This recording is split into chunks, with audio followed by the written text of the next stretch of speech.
गुरु भक्ति योग।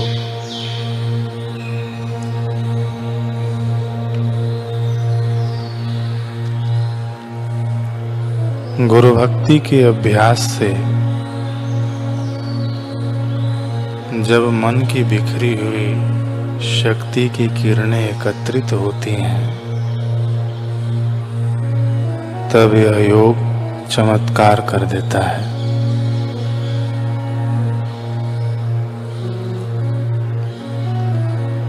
गुरु भक्ति योग की फिलॉसफी के मुताबिक गुरु और ईश्वर एक और अभिन्न नहीं है।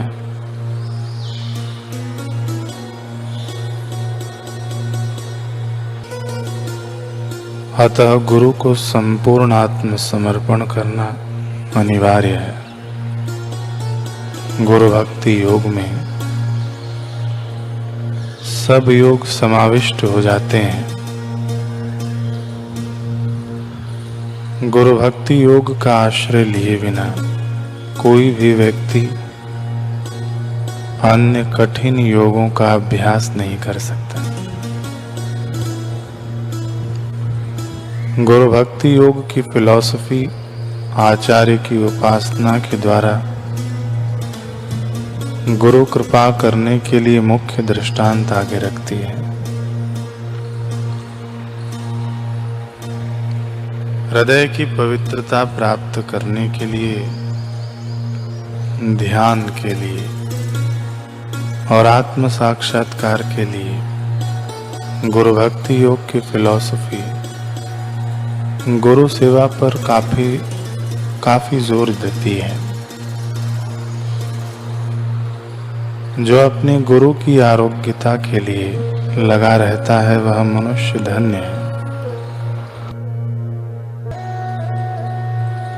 सिखों के 5वें गुरु थे गुरु अर्जुन देव जी। गुरु अर्जुन देव जी के पास गाने बजाने वाले कुछ बैरागी लोग आया करते थे। कहा जाता है कि उन दिनों उन्हें मिराशी बोला जाता था। उस समय गुरु अर्जुन देव जी की गायक मंडली में 2 मिराशी लोग थे। वे दोनों ही मुस्लिम जाति के थे। एक का नाम था सत्ता और दूसरे का नाम था बलवंडा। वे दोनों गुरु के आश्रम में कीर्तन भजन आदि गाया करते थे।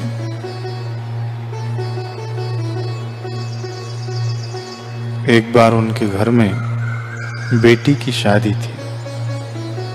उन्होंने गुरु अर्जुन देव जी से कहा कि हे गुरुदेव, हमारे घर में विवाहोत्सव है, इसलिए हमें धन की जरूरत है। आप कृपा करके हमारी मदद कीजिए। यह सुनकर गुरु अर्जुन देव जी ने उन्हें 200-300 रुपए दिलवाने का आश्वासन दिया। 200-300 रुपए की बात सुनकर वे दोनों आश्चर्यचकित होकर बोले, आपके तो इतने अधिक शिष्य हैं, एक शिष्य से अगर 1 टका भी मिल जाएगा तो इस तरह से हमारे पास 1000 रुपए तो सरलता से हो ही जाएंगे। 200-300 रुपयों से तो हमारा कुछ भी नहीं होगा। उस जमाने में टका बहुत महत्व रखता था।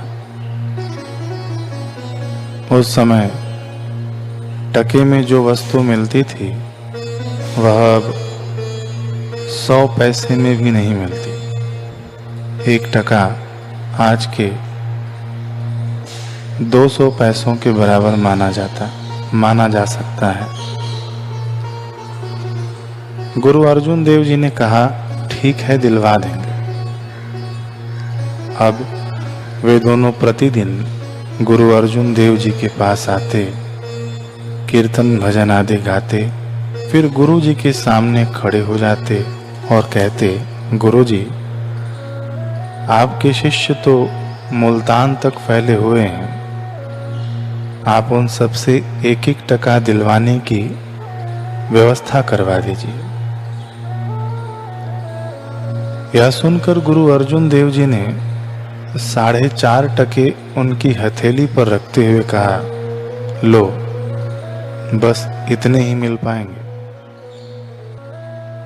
सत्ता और बलवड़ा चकित हो गए। 4.5 टके पर क्यों, इतने ही क्यों मिल पाएंगे?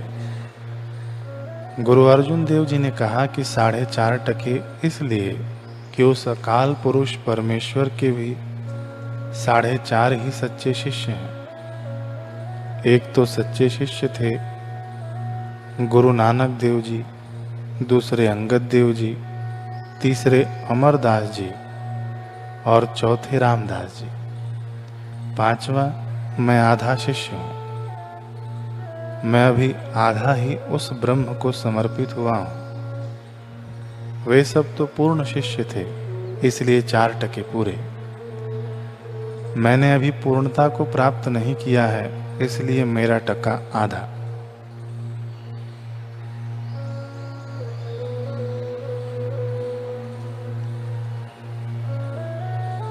पूरा प्रभु आराधिया, पूरा जाका नाव, नानक पूरा पाइया, पूरे के गुणगान।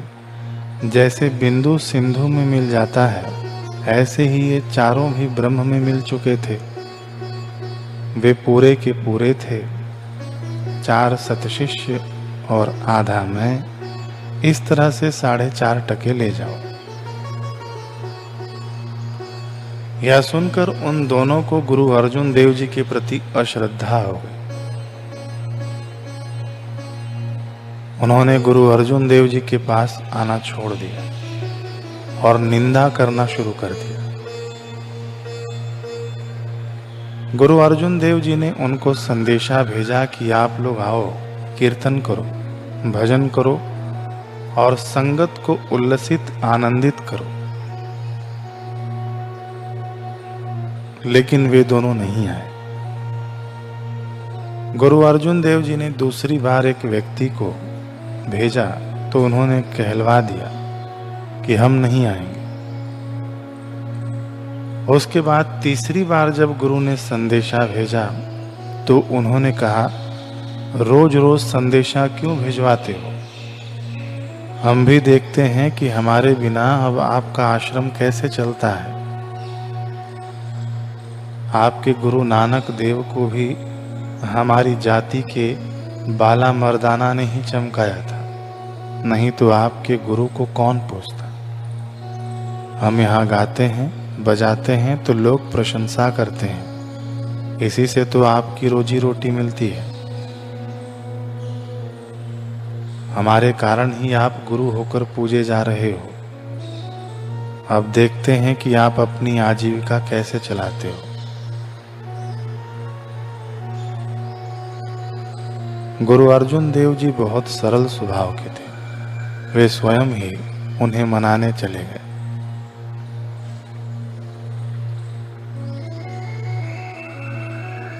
उन्होंने कहा, भाई जो हुआ सो हुआ। तुमने ही तो कहा था कि शिष्यों से टका दिलवाओ, तो सतशिष्य तो ये 4 ही थे और मैं था आधा, इसलिए मैंने तुम्हें 4.5 टके दिए। लेकिन तुम चिंता मत करो, तुम जितना कहोगे मैं तुम्हें उतना धन दे दूंगा और तुम्हारी बेटी की शादी निर्विघ्न हो जाएगी। तुम्हारी बेटी हमारी भी तो बेटी ही है। गुरु अर्जुन देव जी की बात सुनकर सत्ता और बलवंडा बोले कि इन मीठी मीठी बातों से काम नहीं चलेगा। हमारे बिना आपका कार्य रुक गया है, इसलिए अब आप हमारे पास आए हो। अब चाहे कुछ भी हो जाए, हम वापस आने वाले नहीं हैं। ऐसा करते करते उन्होंने गुरु नानक आदि सभी गुरुओं की निंदा करना शुरू कर दिया।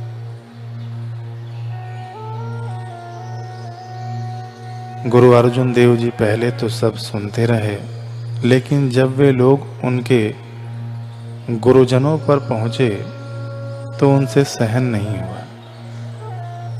वे बोले कि जब तक तुम मेरी निंदा करते रहे तब तक मैं कुछ नहीं बोला, लेकिन अब तुम मेरे ब्रह्मवेत्ता पूर्ण गुरुओं की निंदा तक पहुंच गए हो, यह मुझसे सहन नहीं होता।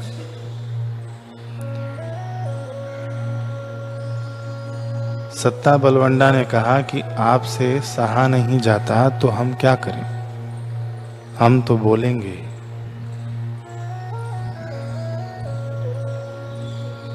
जब वे लोग चुप नहीं हुए तो गुरु अर्जुन देव जी को क्रोध आ गया और उन्होंने उन्हें श्राप देते हुए कहा, जाओ तुम्हारा सत्यानाश हो।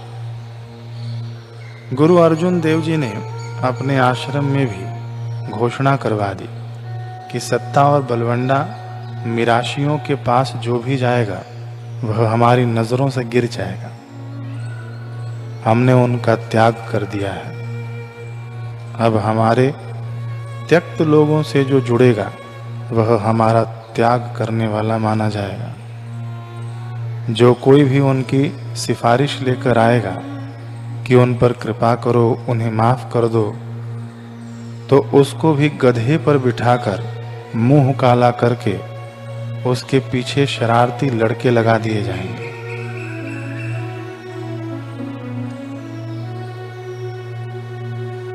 महापुरुषों के संकल्प में अद्भुत सामर्थ्य होता है।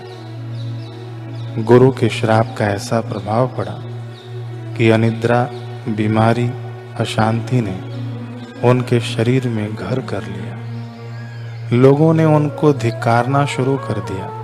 वे जहां भी जाते लोग उन पर थूकते और कहते, ये गुरु के त्यागे हुए हैं, इसलिए इन्हें घर में नहीं घुसने देना चाहिए, कहीं हमारे घर में भी कुछ अनहोनी न हो जाए।